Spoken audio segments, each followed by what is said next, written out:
What is going on, Swoopers? Welcome back to another episode of Swoop Luke. In this episode, we'll be talking about that amazing win against the Doggies. Let's get into it.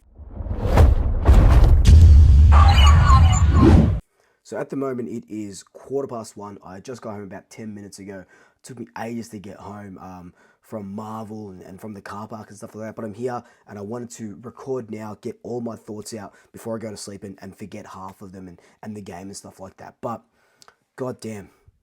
God damn. We first off, it looks like we only won by 12 points on paper. We definitely played better in that second half than that sort of paper shows. We were up by, I think, about 38 points. I think that might have been the highest score at one stage. They kicked the last 4 goals, but at that point, we're 7 goals up. We just sort of took it easy in that last quarter, the second half of that last quarter. That's where they kind of came back a little bit. They were never going to win that game towards the end. We did enough. And sometimes, you see Collingwood do that this year where we've done enough.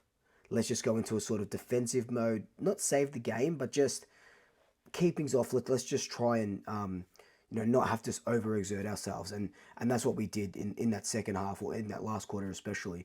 But let's flip it over to the first quarter. And when I was sitting there bloody watching this game and they had kicked the first 3 goals, Waitman kicked the first 2, and I'm going, oh my God, this is a Marvel curse.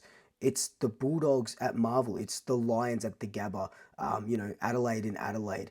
It's they always play well there, and you got to think at last year where they won by 53 points or whatever it was. Absolutely smashed us at Marvel. I thought this Western Bulldogs side, they're going to play their best game for the year, and in parts this was probably their best game for the year, especially that first half. They played really, really, really well. They really fought gallantly.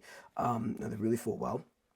Jamari Ugle-Hagan, Norton, Waitman, those 3 guys in their forward line were just marking everything. They were doing everything. Adam Treloar was doing a lot. I didn't really see much of the Bond and McRae. They probably racked up a bit of disposals, but nothing sort of special. But, look, first off, credit to the Bulldogs because they gave it to our lives, especially in that first quarter. 15, wasn't until maybe the 15th minute where we kicked that goal, and then that's when the tide started to change. Towards the end of that first quarter, we had 8 inside 50s or 8 consecutive inside 50s for 1 goal 3. So we had a lot of opportunities, we just weren't converting. The second quarter happens, and we sort of wait until about halfway through that second quarter again, and then Jamie Elliott towards the end kicks 2, because classic Jamie Elliott goals. Like he kicked 5 last week, 4 this week. He's kicked 9 goals in 2 weeks, coming back from injury as well. So Gold Coast played him into form last week. And then at half time, something switched, something flicked. Fly turned on the lights in the Pies' brains because they came out after half time and it was just an annihilation, a Western Bulldogs annihilation. We kicked 6 goals in that third quarter to the Western Bulldogs 1, and everything was going our way. And, at the start of the game, a bounce would go the Bulldogs' way, or the ball would bend the Bulldogs' way, or this and that. But then at halftime, it just flipped, and we were doing everything right. And the stuff that we weren't doing right in the first quarter, so we couldn't really go up the ground, down the corridor. We weren't hitting targets in the forward line. It was very, very sloppy, very, very scrappy as well for a Pie side that isn't usually like that. But in that third quarter, everything flipped, and we saw the Collingwood that we saw last week against the Gold Coast, and then we saw that at the start of the fourth quarter as well. Yes, we trailed off at the end of the fourth quarter, but I'm not too fussed about that because we were up by 38 points at that point. They needed 7 or 8 goals or whatever it was to try and win, and they were never going to do that. So let's talk about the personnel and what the game plan was or what happened. So we know the McRae sandwich is usually first quarter really good, second quarter really good. In the middle, it's a bit here and there. The second and third quarter is where teams get the run on.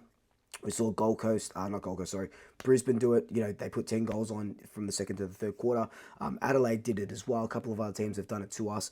So those ones you're sort of worried about, second and third, but first and fourth are usually just bank them in, 4 goals here, 5 goals there, or whatever it may be. It was the opposite, right? Western Bulldogs came out, absolutely smashed us in that first quarter, bar a little bit towards the end of that quarter. So that's it. The first quarter of the McRae sandwich, gone.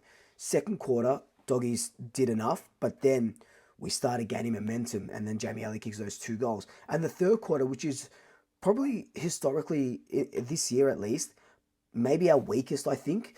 I remember talking to David King about it. So I think that would be scoring our weakness in the third quarter, the premiership quarter. But all of a sudden, we go and kick 6 goals to 1. And the third quarter turns into our, 2 McRae sandwiches into that 1 quarter. And it's kind of like, the doggy said, okay, let's start fast. Let's do what we need to do, get a big lead on them, and then sort of we can dictate the game. Collingwood pretty much at halftime, they said, you know what? Anything you can do, we can do, but we can do it better because now we've added another string to our bow. We have that big third quarter that we don't usually have. We know we can do that now. We know that if a team is trying to get us on the clearances, which the doggies were winning most of the clearances and stuff like that, especially up until halftime, stoppage clearances inside 50s, they were all on top. We went a different way. We played a little bit differently. Jack Crisp started at half back. Crisp probably played his best game for the season. Isaac Quaynor definitely played his best game. Probably, maybe not in his career, but he did play a really good game. I think he had 10 intercept possessions, including a career high 8 intercept marks and 27 disposals. Without Braden Maynard, he was the main man there. Him and Nathan Murphy to try and Markov, I guess, to try and mitigate the Bulldogs' forward. And he did what he could. And incredible. Like, the ball was coming down, he'd mark it. Jack Crisp, again, off half-back. Nick Daicos, what can you say about Nick Daicos that hasn't been said already? He wins the Bob Rose medal. 11 clearances. His highest or career highest was 8 clearances. He's done 11 clearances. He had 6 in the first quarter, and then just blitzed the competition or blitzed the Bulldogs in that second half as well. Jordan De Goey coming back from suspension did well. He did some really nice things. Kicked a nice goal. Did some really nice things. Still a little bit rusty. Of course, he's been out for 4 weeks, so I don't blame him.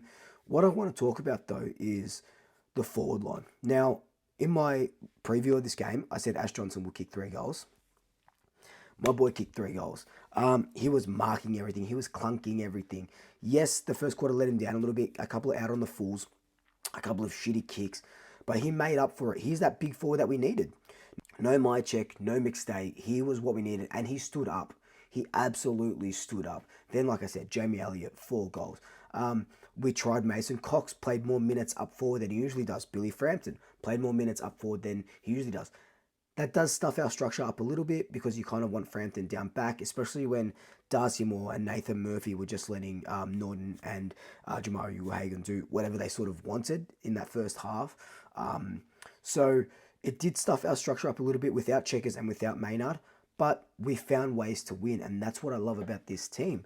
This team is very like, whatever you throw at us, we can throw it back at you. Or if we can't throw it back at you, we're going to find another way to throw it back at you. And I think the losses to Brisbane, Melbourne, definitely. The Melbourne one I don't really count. I guess it's a loss, right? We were apparently struck with COVID all the way through, and it was only a 4-point loss. But it's that Brisbane game where we learn a lot of things from. They're closing the corridor, and we needed to find different avenues. We just couldn't find it. I dare say we've looked at that tape a couple of times and see what we can do better. And it was kind of like what the Bulldogs were trying to do. Now, they were trying to take away our run. They were trying to beat us at our own game with their run, with their clearances. You just got to look at so the Bulldogs were generally a good intercept possession side. The Bulldogs outscored us 7 goals to 5 goals from intercepts, which is usually our bread and butter, which is really weird. But then if you look at it on the flip side, we outscored them 43 points to 9 points from stoppage clearances, goals, and defensive change. We did really well. So we had one area taken away from us. We excelled in another area, which is just adapting, evolving, and it's just this new Collingwood way, and it's absolutely incredible. I know we talked about him already, but Nick Daicos had 11 disposals, 7 contested possessions, 5 ground ball gets, and 2 goals in that third quarter.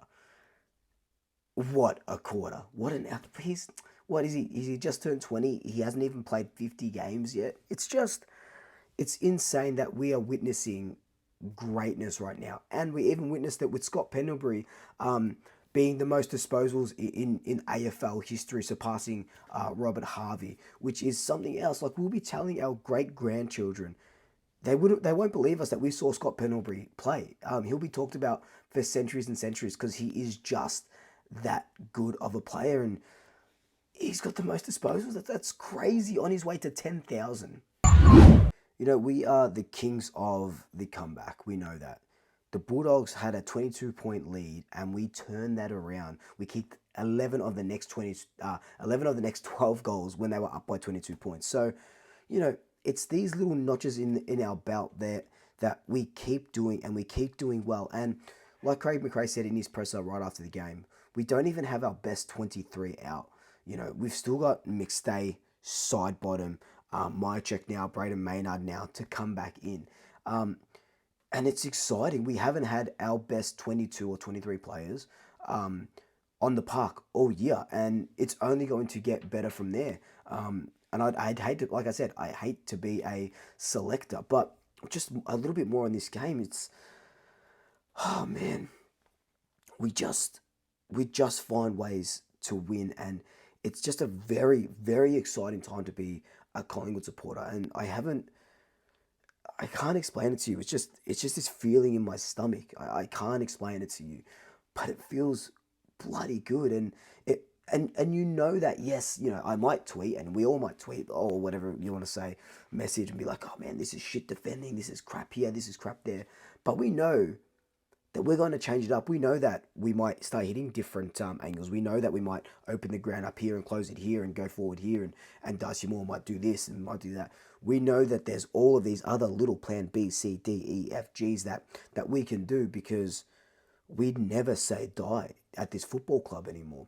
We will fight and fight until the absolute end. And that's what you get. You get that big third quarter. You get that huge smashing against Gold Coast the week before. You get that win over Adelaide. It's these little things that all add up. And, at the moment, we're sitting first on the ladder, 4 points clear of Port Adelaide, because they haven't played yet, obviously. That's going to be interesting. I think Essendon, no, they played them last week. I don't know who Port Adelaide had, but they're only going to keep winning. We're only going to keep winning. We need to lock in a top 2 position. Need to keep banking these wins, and we're doing it in the right way. We're doing it in the right way, right style. The last thing I want to add, Will Hoskin-Elliott, he's out for 3 to 4 weeks. We'll need hand surgery, which is absolutely unfortunate, but it's next man in now. It's going to give someone else the opportunity to come in, whether that's Harvey Harrison, whether that's Jack Ginnivan, who kicked 2 goals in the VFL and did really well, was, from what I've been hearing, was a leader out there. Very vocal in team huddles and stuff like that. Whether that be Finlay McRae, who had 38 disposals, a handful of tackles, handful of clearances in the VFL as well. Someone will take their opportunity by the horns. They've got a month to prove that they can do it better than Will Hoskin-Elliott, pretty much. And I hope Will returns, and he returns well. But someone else is going to come up, and someone else is going to try and do that role and try and do it better than Will Hoskin-Elliott to break into this side, because that's the only way these kids are going to get into this side if there's an unfortunate injury. But anyway, guys, it is 1:30. I need to get to bed. Let me know your thoughts down below. What did you like? What didn't you like? What can we do better? What was your favourite stat of the night? Whatever it is, leave them down below. But until then, like, comment, subscribe, Tay family, Tay friends, Tay pets, and until next time, double shaggers. I'll swoop you later.